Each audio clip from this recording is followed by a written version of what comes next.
Assalamu alaikum wa rahmatullahi wa barakatuh. Bienvenue sur la chaîne Boussole à ce dernier épisode de mon Ramadan 2024. Nous espérons que vous avez pu profiter de l'émission autant qu'on a pris de plaisir à la réaliser.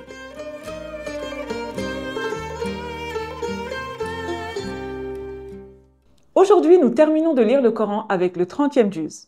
Le dernier juz du Coran est le juz où il y a les sourates les plus courtes et les plus concentrées. Elles sont essentiellement mécoises. Qu'est-ce que cela signifie? Ça signifie qu'elles portent sur des sujets de foi et de comportement pour préparer le musulman aux règles qui posent le cadre de l'adoration, de la servitude à Allah subhanahu wa ta'ala. On peut donc tirer des enseignements spirituels très importants dans ce juz. Pour être honnête, en préparant l'émission, on a eu du mal à choisir un seul verset pour respecter le timing et le format de l'émission. Du coup, on aimerait avoir vos suggestions. Mettez en commentaire le verset qui, selon vous, aurait pu être mentionné aujourd'hui. En attendant, j'aimerais quand même vous parler du 4e verset de la sourate Wad-Duha, qui me tient particulièrement à cœur. Bismillah. La vie dernière t'est certes meilleure que la vie présente. Ce verset, à lui seul, contient le rappel qu'on essaie de faire constamment, celui de l'existence d'une rétribution d'un au-delà. La vie, nos obligations, nos soucis, nos rêves et nos responsabilités nous prennent tellement d'énergie, occupent tellement nos pensées qu'on tombe dans le mondain sans modération. On finit par croire que la vie est éternelle, que nos problèmes ici-bas sont des fatalités. On oublie de relativiser. Ce que j'aime faire quand je sens que ça ne va pas, c'est de dézoomer. J'imagine ma vie, la planète devant moi, centrée sur l'instant T, le problème qui me touche, puis je commence à dézoomer. Je vois alors qu'il y a des maux bien plus graves, qu'il y a des priorités bien plus importantes et surtout que la vie d'ici-bas n'est qu'un instant par rapport à tout ce que mon âme va véritablement vivre. Un autre exemple qui illustre ce propos, c'est le bébé par exemple, qui est bien au chaud dans le ventre de sa maman. Tout ce qu'il connaît de sa vie, c'est quoi? C'est le bain de 37 degrés. Il est nourri à sa faim sans faire aucun effort, blotti dans le ventre de sa maman. Pour lui, ce monde-là, il est merveilleux. Mais soudain, un bon jour, des contractions le perturbent et il pense certainement que c'est la fin, que ce petit univers merveilleux n'existe plus. Il a de nouveaux problèmes, il doit s'habituer à l'air, au froid, à la faim. Mais finalement, il acquiert plus de choses jour après jour et finira par découvrir un monde merveilleux. Eh bien, on est exactement dans la même situation que ce fœtus. Ce monde n'est tout. De plus, grandes joies nous attendent. Nos problèmes n'en sont pas vraiment si on arrive à relativiser et à bien sûr dézoomer. Qu'Allah nous permette de vivre une vie vertueuse qui nous permettra et bien sûr qui nous préparera de la meilleure manière à l'au-delà. Inch'Allah. Tous ensemble, nous avons relevé le défi des 20 pages par jour. Et même si ce n'est pas terminé, vous avez encore le temps de terminer à votre rythme, Inch'Allah. Avant de faire la doua de clôture de cette lecture du Coran intégrale, j'aimerais qu'on fasse un bilan de ce Ramadan. À votre avis, comment savoir si on a passé un bon Ramadan? Si on se base sur le Coran, la sourate Baqara, verset 183, qu'est-ce qu'elle nous dit? Ô vous qui avez cru, le jeûne vous a été prescrit comme il l'a été à ceux d'avant vous. Ainsi, atteindriez-vous la piété? En partant de ce verset, on peut dire qu'un Ramadan réussi peut être mesuré par le degré de piété acquis. Il serait donc question de savoir si on a évolué en la matière, si on est plus sensible à nos prières, par exemple à nos invocations, si on a fait mieux que l'an passé, par exemple, si on a mieux compris le message du Coran. Et selon le prophète Mohammed sallallahu alayhi wa sallam, celui qui ne s'abstient pas de dire des mensonges et d'agir en conséquence, Allah n'a pas besoin qu'il s'abstienne de manger et de boire. Donc si on se base sur ce hadith, le Ramadan doit nous avoir transformés au niveau de notre comportement. Le jeûne nous éloigne de mauvais comportements. Donc en théorie, si on a passé un bon Ramadan, à la fin du mois, après cette sorte de cure, on devrait avoir arrêté quelques mauvaises habitudes. C'est la lecture du Coran qui est fortement recommandée pendant ce mois. Et c'est ça qui joue ce rôle de guide en nous rappelant sur le droit chemin. Le Coran a été révélé ce mois-ci. Donc en l'honneur de la révélation, on devrait avoir passé un mois de lecture et d'étude du Coran, Inch'Allah. Ce qui nous permet d'être plus en phase avec les enseignements coraniques. Le Coran nous rappelle, Bismillah, le mois de Ramadan au cours duquel le Coran a été descendu comme guide pour les gens. A-t-on réussi à se recentrer dans notre vie autour du Coran? Sommes-nous parvenus à apprendre davantage sur le Coran? Ce sont ces questions qu'on doit se poser aujourd'hui. Un bon Ramadan, c'est aussi une connexion plus profonde à Allah subhanahu wa ta'ala, une augmentation des actes de charité et une maîtrise de soi plus efficace. On devrait se demander, est-ce qu'on implore plus notre Créateur? Est-ce qu'on est parvenu à dompter nos pulsions? Est-ce qu'on a été plus généreux que d'habitude? C'est aussi des questions qui vont nous aider à savoir si on a passé un bon Ramadan. Enfin, je pense qu'il y a une dernière chose à mentionner.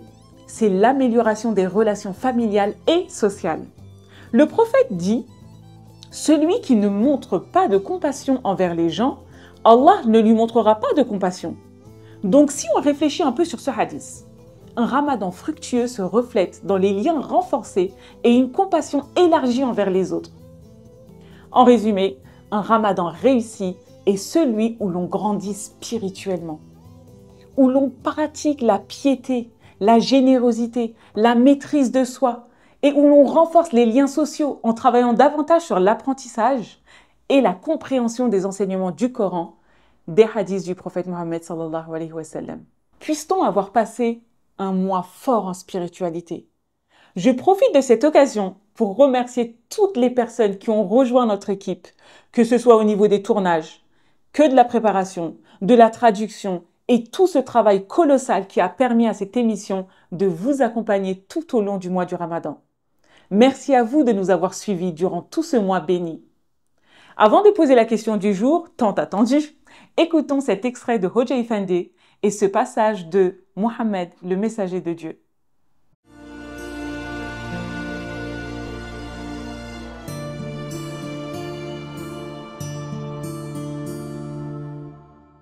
Kalbinde zerre kadar kibir olan cennete giremez diyor. Ehli tahkise göre imana girmeye mani olan faktörlerin başında kibir gelir. Firavun'u küstahlaştıran kibirdir. Deccal'ı küstahlaştıran kibirdir. Abdullah İbni Selul'ü küstahlaştıran kibirdir. Hitler'i küstahlaştıran kibirdir. Mussolini'yi küstahlaştıran, en aşağı mahluk haline getiren kibirdir. Çağdaş firavunları firavunlaştıran kibirdir. Büyüklük tutkusudur.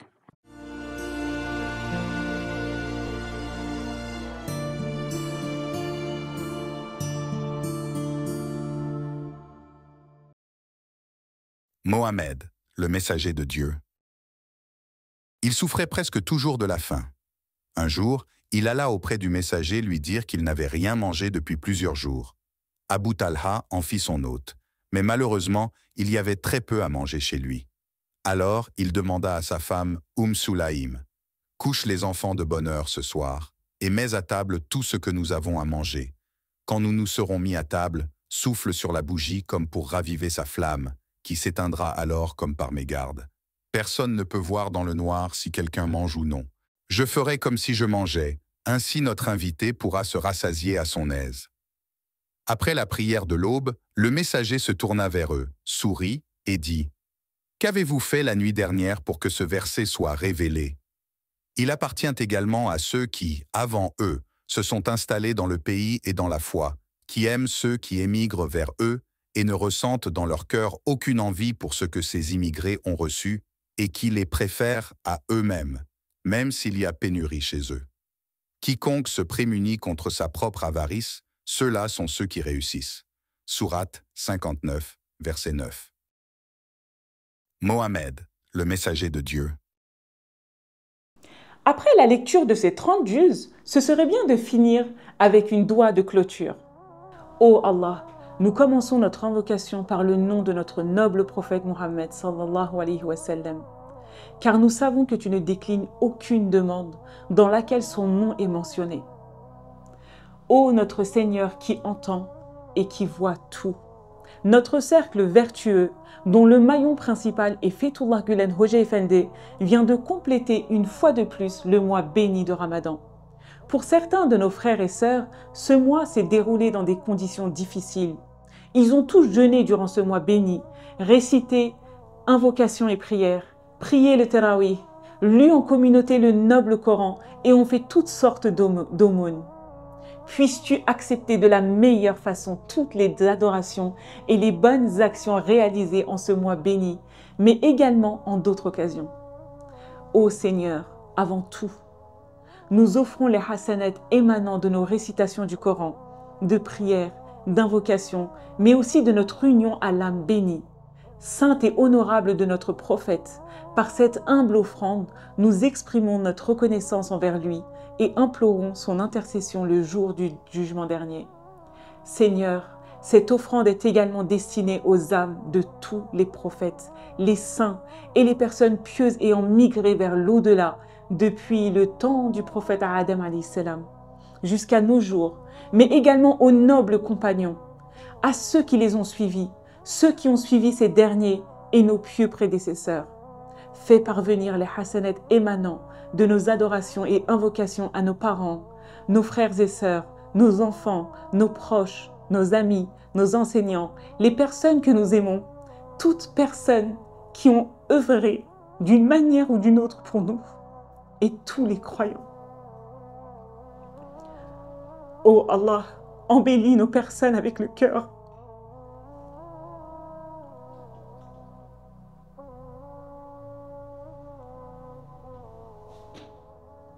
Ô Allah, embellis nos personnes avec le Coran.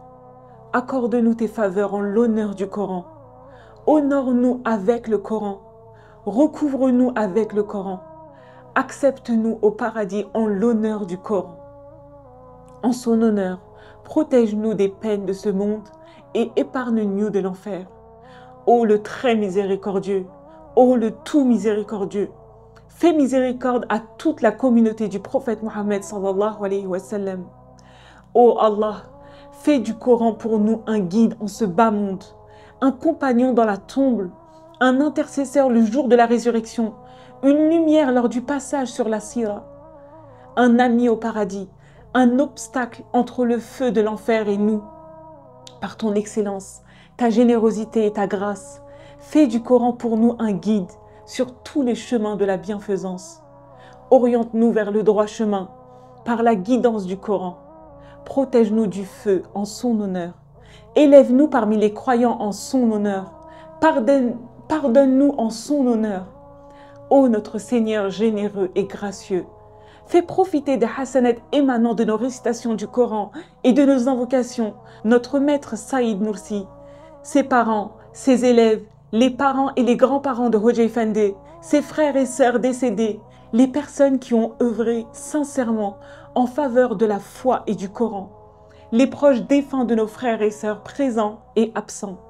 Ô notre Seigneur, avertis de notre union les âmes de toutes les personnes tombées en martyrs, en œuvrant pour que dans les 4 coins du monde, tout le monde ait entendu et connu le noble nom du prophète Mohammed sallallahu alayhi wa sallam, celle des innocents tombés sous l'oppression. De nos récitations et invocations, accorde une part également à nos frères et sœurs décédés en souffrant à cause de leur maladie. Permets-leur de se réjouir grâce à cette offrande. Calme leur douleur et leur souffrance par ta miséricorde et la joie de se faire servir l'eau de Kawthar par le prophète sallallahu alayhi wa sallam.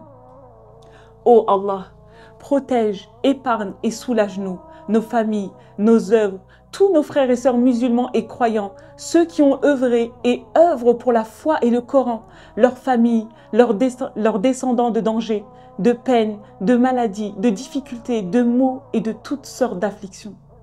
Fais-nous vivre comme musulmans et fais-nous mourir comme musulmans. Compte-nous parmi tes serviteurs vertueux. Ô Allah, ô le très miséricordieux, ô le tout miséricordieux, ô le singulier, ô le vivant, ô l'immuable, ô le juge, ô le juste, ô le plus pur, protège nos frères et sœurs de toute menace, de la faim, de la soif, du manque d'air, de la chaleur et du froid violent, du manque de soins. Comme nous l'avons fait au commencement de notre invocation, nous la terminons en présentant de nouveau nos prières et salutations, aussi nombreuses que tes connaissances et informations, à notre prophète Mohammed sallallahu alayhi wa sallam, à sa sainte famille et à ses nobles compagnons. Ô notre Seigneur, ne décline pas notre invocation, ne nous renvoie pas de ta présence, frustrés et les mains vides. Amin. Et maintenant, place à la dernière question du jour. Attention, la réponse n'est pas dans l'émission. Vous devez la chercher dans vos Corans. Dans quel juz est le verset « Le mois de Ramadan au cours duquel le Coran a été descendu comme guide pour les gens ». Tentez de gagner le cadeau du jour en répondant correctement en commentaire. N'oubliez pas qu'il reste un cadeau à gagner dans le cadre de l'Escape Game. Il vous reste encore un jour pour trouver le code secret composé des caractères cachés dans chaque épisode. Demain, nous mettrons en ligne le document contenant notre énigme. Le premier d'entre vous qui nous enverra la bonne réponse par mail recevra le cadeau. À vous de jouer! Vérifiez d'avoir les bons caractères pour ne pas perdre de temps demain. Nous espérons que vous avez passé un merveilleux Ramadan et que vous passerez de belles fêtes demain, Inch'Allah. Prenez soin de vous. Assalamu alaikum wa rahmatullahi wa barakatuh.